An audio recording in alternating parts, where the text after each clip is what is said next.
Olá, terceiro ano, vamos agora revisar, né? Vamos revisar a história, o que vocês já aprenderam na página 62. A número 19 nós fizemos o limite, não é? Então, ó, como que ficou então a 19, ó? Qual é a relação das inovações tecnológicas com o desenvolvimento do comércio local das cidades e das atividades do campo? O que a tia Paula explicou? Que foi a partir da Revolução Industrial, né, que as relações comerciais urbanas se alteraram, não foi? E a produção de itens para o consumo cresceu com as inovações tecnológicas e o surgimento de números de fábricas, né? Mas no campo se mecanizaram e passaram o quê? A produzir grandes quantidades de alimentos dos mais diversos, né? Foi essa mudança que aconteceu aí, tá? Por causa das inovações tecnológicas. Aí veio o número 20. O centro da cidade fica necessariamente na parte central da cidade? Lembra que a tia Paula falou que não? Não. Por quê? Porque costuma estar localizada onde aquela cidade surgiu. Isso significa que ele pode se localizar em torno quê? Em torno de praças ou mesmo próximo do litoral. No caso daquelas cidades litorâneas. Então, vocês podem responder assim. Devagar, dá pausa no vídeo, vai fazendo essa revisão, porque isso pode cair na prova, não é? Então, presta atenção no nosso assunto, sobre a revisão, né? Sobre essa revisão que fala da tecnologias e inovações industriais, tá ok? Vamos para a próxima página. Nesta página 63, aí vem a pergunta 21. Por que os lixões são proibidos no Brasil? Lembra que a tia Paula falou? Porque polui o quê? Polui o solo, a água e o ar.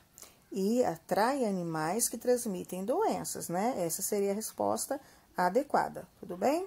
Número 22. Leia o texto a seguir e preencha os espaços em branco. Então, vamos acompanhar a tia Paula.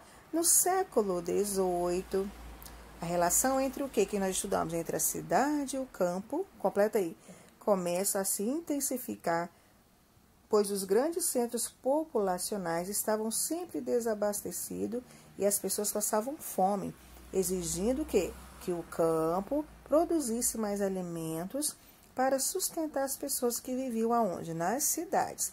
É o nosso foco de estudo.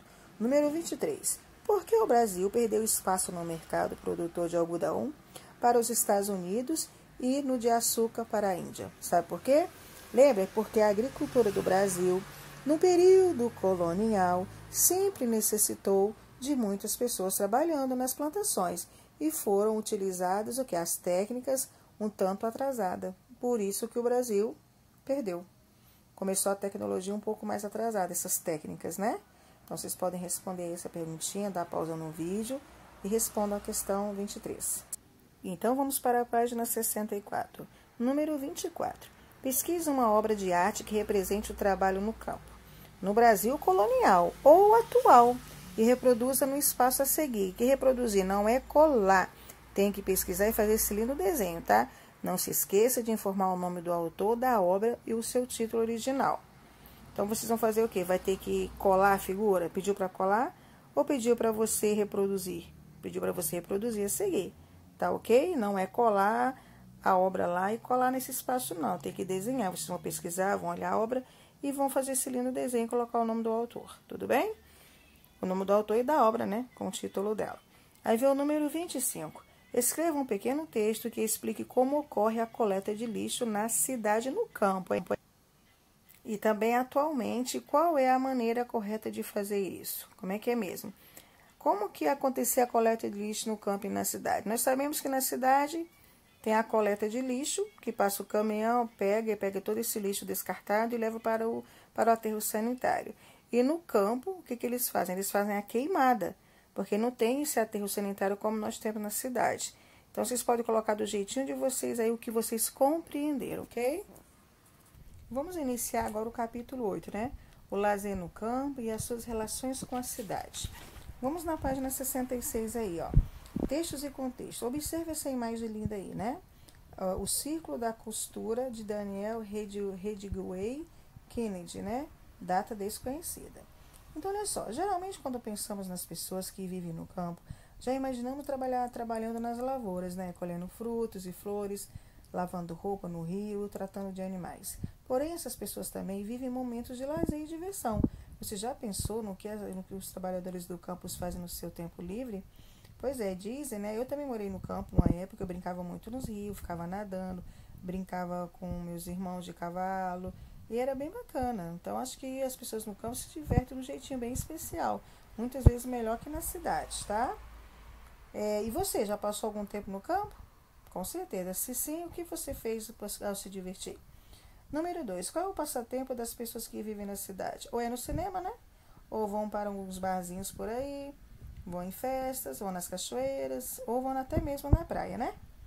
Mas aí, aí no campo, as pessoas se divertem do jeitinho que eles fazem, brincando, andando de cavalo, brincando de pique-pega. Eles também se divertem, vão para os rios tomar banho nas cachoeiras, nos rios, né? Você acha que as tecnologias mudaram o lazer de pessoas que vivem no campo? Um pouco, né? Mas necessariamente sim. Acompanhe a leitura e vamos teorizar mais um pouquinho, né? Segundo o historiador Amélie Del Priori, né?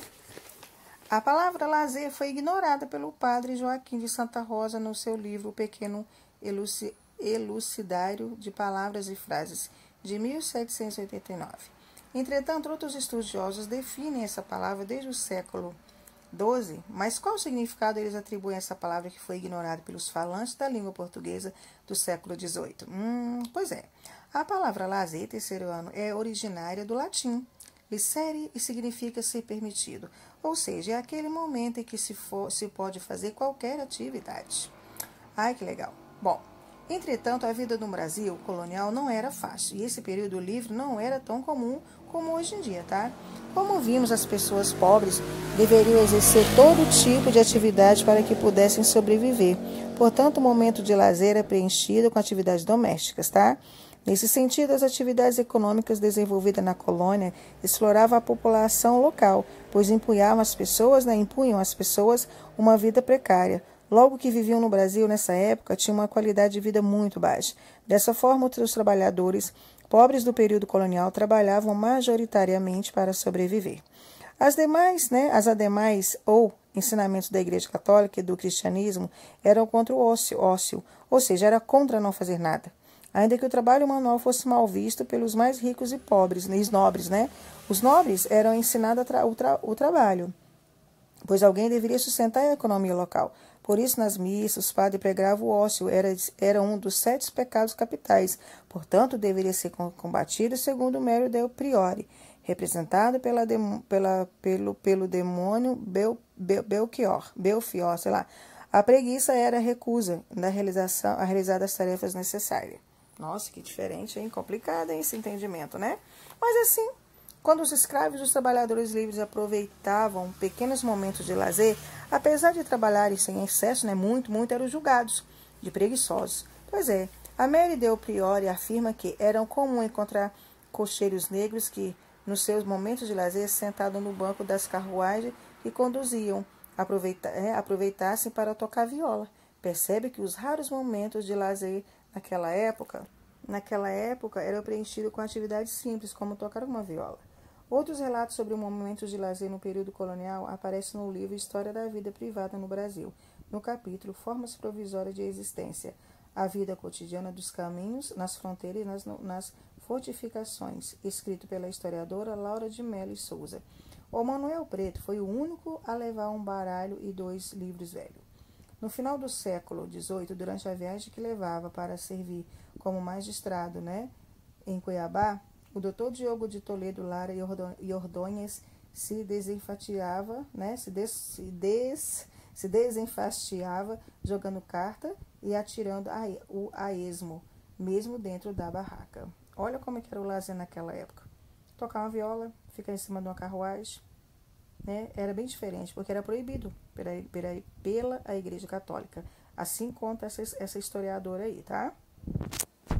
Continuando na página 68. Contudo, terceirano, havia leis impostas pelo reino de Portugal. As pessoas que viviam no Brasil, as ordenações do reino que proibiam, por exemplo, o jogo de carta. Assim, carregar cartas consigo ou tê-las em casa era um crime passível de severas punições a quem produzisse ou trouxesse ao Brasil. Os vendesses,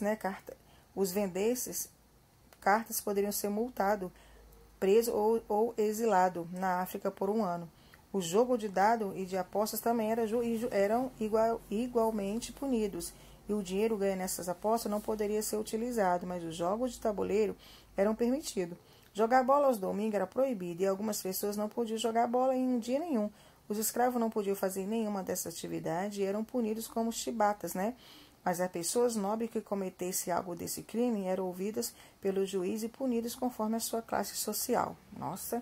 E ao bares ou tavernas, né? Ouvir música e dançar era muito mal visto pela sociedade, mas entre os nobres e ricos era comum assistir às óperas e ao teatro e frequentar bailes. Dependendo do senhor que possuía os escravos, podiam aos domingos tocar música e dançar na senzala. Além disso, as festas de casamento, noivado, aniversário, batizado, etc. Eram muito comum ocorrer as botadas, jantares que o senhor de engenho oferecia aos lavradores, aos escravos, famílias e amigos na ocasião da moenda da cana. Neste dia ninguém trabalhava e nem sequer estivesse preparando o jantar, o escravo ganhava uma nova troca de roupa e podia participar do jantar e aproveitar as danças e as músicas. As demais eram comum também que pessoas livres das zonas rurais, incluindo mulheres, saíssem para cavalgar. Assim é perceptível que os prazeres das pessoas daquela época eram mais simples do que os nossos, pois não havia tecnologia como hoje, nem dia, né? E muitas práticas eram proibidas ou mal vistas pela sociedade. Ainda assim, as pessoas jogavam cartas e dados, apostavam, né? Dançavam, cantavam e promoviam festas e jantares. Os mais abastados e instruídos liam livros ou poemas e cavalgavam, né? Mas isso era incomum, pois a maioria da população da colônia era analfabeta. Como que eles não sabia ler, né? Não tinha como ler livros, né? Então, isso aí, olha as danças lá na época dos escravos, no momento de lazer deles, eles dançavam aí nesse jogo da capoeira, né? Isso é um quadro, né? Uma pintura de Augustus Earle, né? De 1824. Então, o que vocês têm que entender? Era proibido o momento livre, eles eram obrigados a ficar trabalhando sempre por excesso. Aí tinha alguns momentos que eles era conhecido, né, como chibatas, né, que eram esses jantares, né, que eles ofereciam, né, sempre a favor dos senhores de engenho. Eles ganhavam, né, conforme tinham um dinheiro, né, eles ganhavam uma peça de roupa e poderiam dançar e se divertir. Então, assim, naquela época do período colonial, os escravos sofriam muito, porque eles tentam contar até hoje a nossa história, para vocês compreenderem como era antigamente no período colonial. Vamos compreender hoje o lazer no campo nos dias de hoje. Bom, atualmente a tecnologia e a globalização facilitaram muito a vida das pessoas, né? Que vivem no campo e se aproximaram das cidades. Assim como as pessoas da cidade também se aproximaram da vida no campo. Lembra que a tia Paula falou com vocês na aula do Meet? Então, os nossos momentos de lazer hoje são diversos, né? E as pessoas são estimuladas a terem hobby, a praticar atividades que lhe dão prazer, mas quem vive no campo ainda tem uma relação mais próxima com a natureza de quem vive na cidade, né? Obviamente, os jogos de carta, os dados, tabuleiro, esporte e leitura estão condicionados aos prazeres pessoais, mas é importante esclarecer que não há mais qualquer lei no Brasil que proíba a atividade de lazer em geral, tá? Com exceção do jogo de aposta ou de azar. Logo, qualquer um pode fazer o que quiser em seu tempo livre, contando que não faça mal a ninguém, né, terceiro ano? Bom, as pessoas em geral trabalham menos atualmente e, portanto, as pessoas em geral trabalham menos atualmente e, portanto, tem mais tempo para fazer o que gosta, é verdade. Entre a cidade e o campo, a diferença é que a dificuldade que os moradores das áreas rurais têm, né, de acessar alguns espaços da sociabilidade, como aula de curso específico, né, os bares, o cinema, o teatro, o parque, e por esse motivo elas devem encontrar em um seu próprio espaço forma de aproveitar todos os seus momentos livres, né? Com a tecnologia e a internet, as pessoas do campo podem ver filme em casa, assistir peças de teatro, ouvir música, comer, beber, cantar, dançar, além de encontrar momentos diversos com a própria natureza, como tomar um banho de cachoeira, andar de cavalo, nadar no rio, pescar e tanta coisa que pode fazer no campo, né? Bom, a globalização fez com que os meios de transporte se tornassem mais acessíveis, né, para todo mundo. Assim, hoje em dia, que atualmente, quem vive no campo pode ir na cidade e seus momentos livres, os que vivem na cidade podem ir ao campo, para ir numa cachoeira ou no rio, como por exemplo, né? E as formas de diversão, né, já não estão mais restritas, todo mundo pode. entre um espaço específico, pois o mundo atual está interligado diretamente no período colonial, quando as cidades eram pequenas e áreas rurais extremamente isoladas. Além disso, havia uma profunda desigualdade social. Era mesmo, eram os escravos, né? Era todo mundo obrigado a trabalhar e sem ter um momento de lazer. E a segregação, o que fazia com que determinadas atividades fossem o quê? Proibida por lei para certos grupos de pessoas. Hoje, no Brasil, não há essa lei que proíba qualquer momento de lazer. Graças a Deus, isso aí foi abolido, não existe mais. Todo mundo procura o seu momento de lazer, se é no jogo, se é na cachoeira, se é para ir na praia. Só que antigamente, no período colonial, tinha lei que proibia isso, né? Então, deu para compreender direitinho? Então, vamos para a próxima página. Olha as indicações aí do Sessão Pipoca para quem gosta de filme. Então, vocês podem assistir Pocahontas, que é produzido pela Disney. O que é Pocahontas? É a história, né? É uma importante história é a parte importante da história dos Estados Unidos, a chegada dos britânicos na costa leste do continente, assim como as batalhas travadas nos índios, tá? Vocês podem assistir, mas também tem a Sociedade Literária e a Torta de Casca de Batata. E aí? Esse fala, né, da Juliette Ashton, né, que é a Lily James, que é uma escritora de Londres, de 1946, que decide visitar Guernsey, uma das ilhas do Canal invadida pela Alemanha durante a Segunda Guerra Mundial. Então, vocês também podem procurar para assistir. Mas também tem Vidas ao Vento, de 2013. Ó. É Jiro Horikoshi, que vive em uma cidade do interior do Japão. Legal. Um dia ele tem um sonho de estar voando em um avião com formato de pássaro. Essa é interessante também. Então, vocês podem procurar nesse momento pipoca na internet, né? E assistir esse videozinho aí que é bacana para compreender mais a nossa história, né? Os nossos fatos importantes, onde a gente estuda a história, né? O porquê desses filmes aí, né? Sempre tem um fundamento. Então, quem for curioso, pode assistir. Eu acho que eu adoro Pocahontas, mas acho que essa Vidas ao Vento também acho que eu iria gostar, tá? Quem quiser assistir, vamos lá. Agora vamos para a página 71, o uso dos espaços de sociabilidade. O que isso quer dizer? Então, nesse também, né, é o período colonial, em que o Brasil mudou bastante. Muitos historiadores afirmaram que os espaços de sociabilidade no Brasil não eram iguais ao da Europa, pois a cultura e o costume brasileiros eram diferentes, tá? Assim, ao unir as práticas europeias, as diversas culturas que existentes no Brasil, as festas populares e as atividades de lazer mudaram de formato. Com o passar do tempo, a forma como as pessoas usam esses espaços mudou também. Então, vamos compreender mais um pouco. A praça, por exemplo, costuma ser espaços de trocas comerciais. Nelas, os mascates se estabeleciam temporariamente vendendo seus produtos. Aí, os traficantes de escravos anunciavam um novo cativo e os vendiam também. Os casamentos arranjados eram combinados, trabalhadores livres eram contratados para trabalhar temporariamente em fazendas para outras atividades. As festas religiosas das igrejas locais também ocorriam nas praças e nelas eram permitida a presença de todas as pessoas. Na região de Minas de Ouro, por exemplo, quando o ouro e outras pedras preciosas se tornavam escassas, as igrejas passaram a organizar festas para levantar a moral e o humor da população local. E os escravos, a depender do seu senhor, costumavam frequentar essas festas também. Os bares ou tabernas também são espaços de socialização, cujo uso é ocupação, né? Deixa eu ver aqui, vou mudar um pouquinho. Espaço de socialização cujo era ocupação que mudaram com o tempo. Isso no início do século XVIII.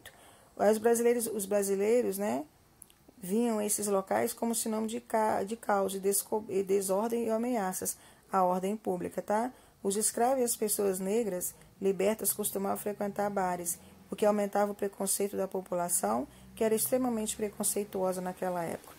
Essa Leila Mesan-Algrante, né, em seu artigo O consumo de bebidas e o espaço de sociabilidade, né, do Rio de Janeiro no fim do período colonial, ela aborda a relação da política com os bares e as tabernas, tá? Aí vem a preocupação maior da política era os temíveis o quê? Ajuntamento de negros, já que o excesso de bebida era considerada a principal causa de desordens, e as instruções do chefe da polícia ao comandante da Guarda Real. Era complicado, né? Essas festas aconteciam nessas praças públicas. Alguns escravos podiam ir, né? Dependendo da vontade do seu senhor, que era o seu dono na época. E nesse meio aí que tinham os mascates que vendiam os produtos. Então essas festas aconteciam nessa praça aí, tá bom? Vamos continuar aí, ó. O Miguel Nunes Vidigal recomendava que as patrulhas que encontrassem ajuntamentos de negro e mesmo que brancos e pardos nesse local, intimasse a todos para que retirassem. Em caso de resistência, deveriam prender taberneiro e todos os demais presentes. Informava, né? Que informava naquela época, ainda que as pessoas que estivessem nesses locais, sem o fim de comprar o que cada um precisar, seja presos, tá? Naquela época era assim. Naquela época também, os bares, terceiro ano, eram frequentados majoritariamente por homens negros ou pardos. Por essa razão, a polícia vigiava esses espaços com frequência, pois eles acreditavam, movida pelo preconceito racial, que essas pessoas, quando embriagadas, causavam muita arruaça e constrangimento. Os jogos e as danças também eram proibidos, né? Principalmente quando envolvia negros dançando capoeira em praças ou nas portas de bares. Os teatros também, nos espaços da sociabilidade, que foram democratizados desde o século XVIII, já havia espaço que era utilizado para apresentações teatrais e cujo papel era fundamental, por exemplo, na catequização dos indígenas. Catequização, tá? As grandes casas de ópera e os teatros, entretanto, só eram frequentados por uma elite local muito específica. Atualmente, o seu uso é mais democrático e acessível financeiramente, e há diversas companhias de teatro que apresentam peças gratuitas, e praças também, e outros espaços públicos, incluindo as escolas. Contudo, ir a uma peça de teatro ainda é uma atividade muito cara e inúmeros brasileiros sequer entraram em um teatro um dia. 6 em cada 10 brasileiros nunca foram ao teatro, aponta a pesquisa. Vamos ler. 6 em cada 10 brasileiros nunca assistiram a uma peça teatral, segundo o levantamento feito pelo SESC e pela Fundação Perseus Abramo.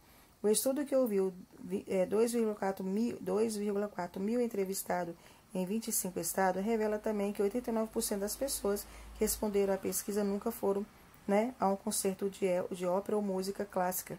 75% a um espetáculo de dança e 71% a exposições de pinturas e esculturas em museus. Que horror! De acordo com o levantamento, 58% dos brasileiros gastam tempo livre em segunda a sexta em casa. No fim de semana, os que não saem representam 34%, enquanto 34% saem e 9% se dedicam às práticas religiosas, tá?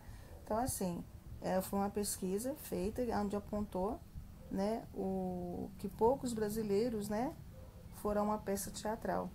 E eles vão falando aqui a porcentagem, né, que os brasileiros gastam seu tempo de segunda a sexta-feira, tá? Então, assim, o que nós falamos aí? Sobre o teatro, que é o espaço de socialização, tá? Vamos aí continuar lendo na página 73, ó. Mas diante do resultado, o SESC vai promover uma série de seminários em todo o Brasil para discutir a oferta e a demanda de programação cultural no país. Apesar do entendimento que a produção são crescentes, né, é perceptível que os brasileiros não estão aproveitando. Segundo a Flávia Oliveira, há uma concentração de eventos em áreas nobres, enquanto as periferias, né, são carentes. A comentaristas da economia do estúdio I, né, destaca ainda que o gasto com transporte e a crise de segurança pode explicar a questão de poucos brasileiros irem a uma ópera ou irem a um teatro, tá? Aí tem um exercício resolvido, ó, número 4. O que eram as ordenações do reino e que elas impunham em relação ao lazer das pessoas no período colonial? O que falou para gente? O que o texto falou anteriormente? Que as ordenações do reino eram o quê? Não eram leis impostas pelo próprio rei de Portugal, que as pessoas que viviam no Brasil eram proibidas, né? Que proibiam, por exemplo, o jogo de carta e assim por diante. Aí era também assim carregar carta consigo mesmo ou tê-las em casa era um crime passível, né? E severas e punições que produzisse ou trouxesse ao Brasil ou vendesse cartas poderiam ser multados. Era proibido mesmo, tá? Como, por exemplo, exilado na África. Eles poderiam ser punidos e ir lá para a África novamente, por 1 ano. Os jogos de dado e de apostas também eram igualmente punidos. e o dinheiro ganho nessas posses não poderia ser utilizado. Então era muito complicado as ordens do reino lá, né?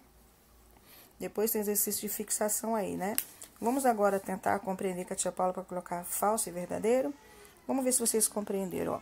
A Igreja Católica, durante o período colonial, ensinava os fiéis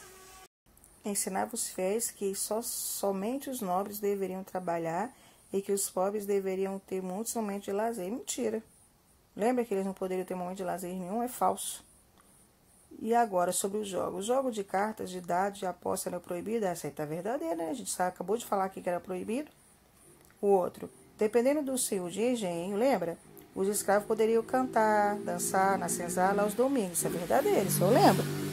Aí a última aí. A população local e a polícia em geral não tinham problemas com os homens negros frequentemente frequentar no bar? Na verdade, o consumo de bebidas alcoólicas em excesso em bares e tabernas nunca foi mal visto. É falso. Lembra que a tia Paula leu lá como que funcionava na época? Que eles tinham até medo deles ficarem embriagados, né? Os negros e os pardos, então. Então, essa alternativa aí com certeza é falso. Como que ficou? Falso, verdadeiro, verdadeiro e falso. Tá? Se for necessário, olha o vídeo de novo.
Essa pergunta número 9.